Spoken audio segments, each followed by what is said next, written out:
Gemini, Sun, Moon, and Rising, here is your tarot reading for the week ahead. As ever, please take what's helpful, leave what isn't.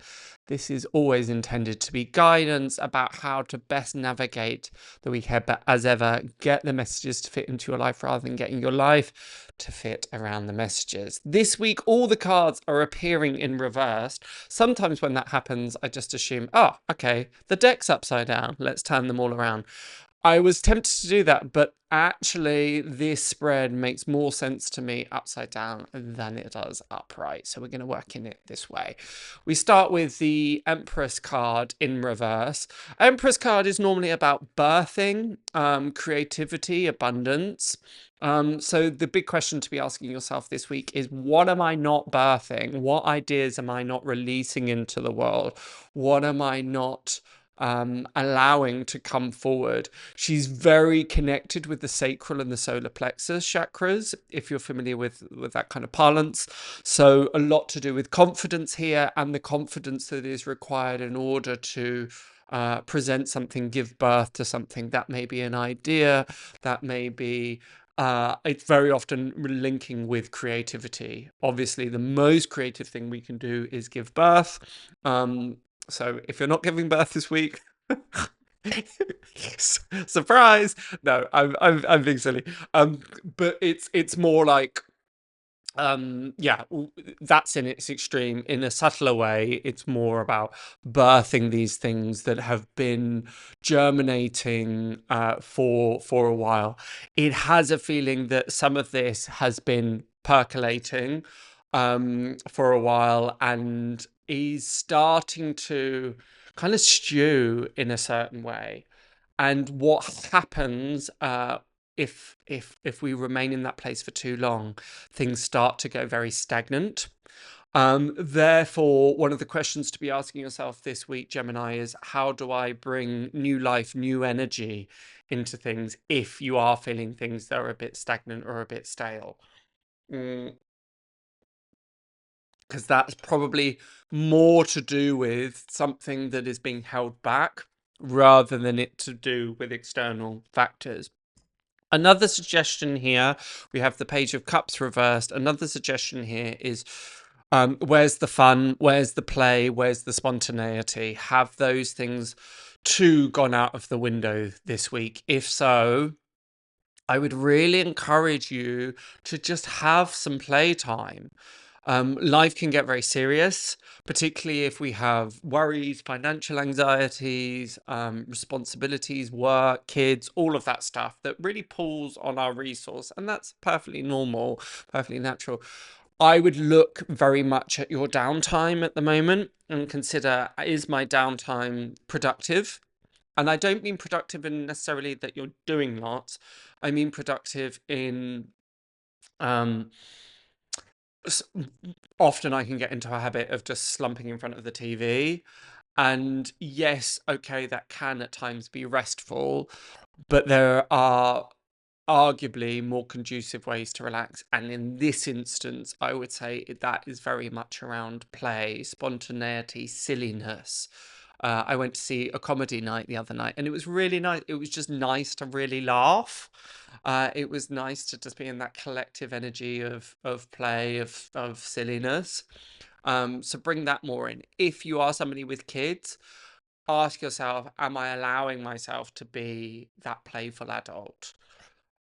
Even if it's within pets. My dog loves it when I chase him around the dining table, or yeah, it's just get together and laugh. Laughing is such a great antidote when things start to feel a little bit stagnant.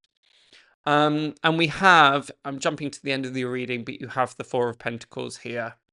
And the Four of Pentacles, the Lord of Earthly Power, can be very useful in so much as it is a card that represents stability, security, but can also tip over into rigidity and stagnancy. Is that a word?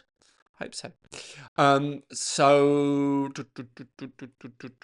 Yeah, the message here is very much about how can one spread one's wings. I'm literally being given the image of these wings unfurling. So if you're starting to feel a bit cooped up, that's not a good sign.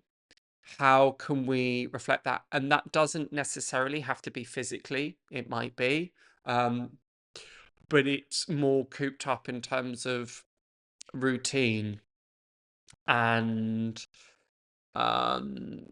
predictability. If things have got a little bit predictable, how do we shake things up? That's the question to be asking this week.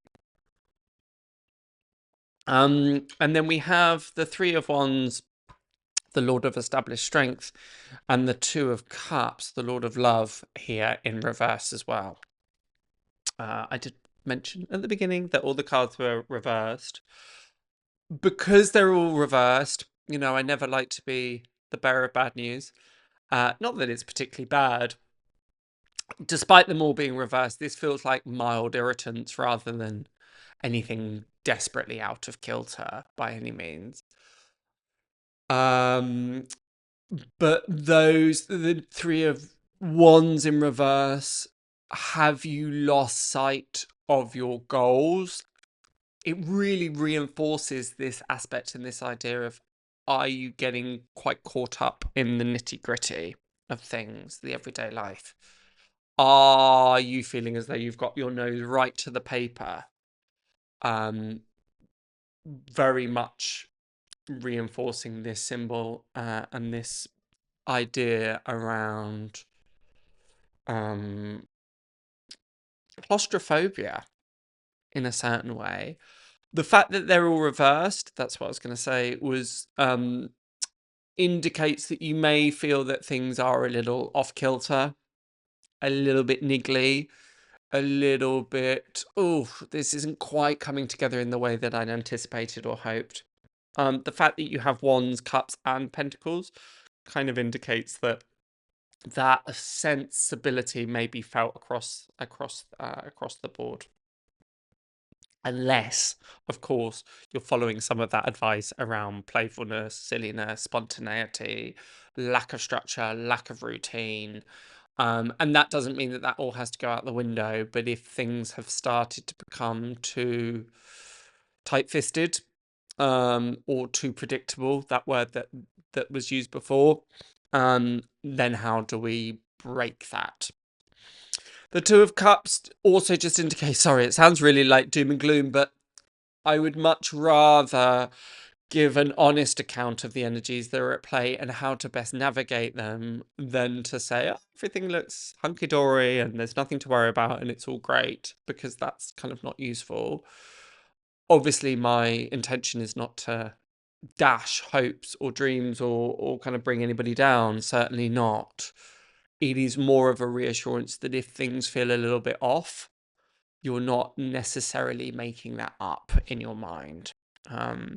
Sometimes we can just think, am I being a bit cantankerous? It doesn't mean we can necessarily blame other people. That is not useful either. But actually understanding, okay, this is not going to be resolved through pulling my elbows in, keeping my head down and just pushing through it. It is quite the reverse. It's much more of an open, expansive energy that is required. Because you have the Two of Cups. The Two of Cups, yes, it's the Lord of Love, so it often talks about relationships, but it is also the card of merchants. The staff of Apollo in the background represents that.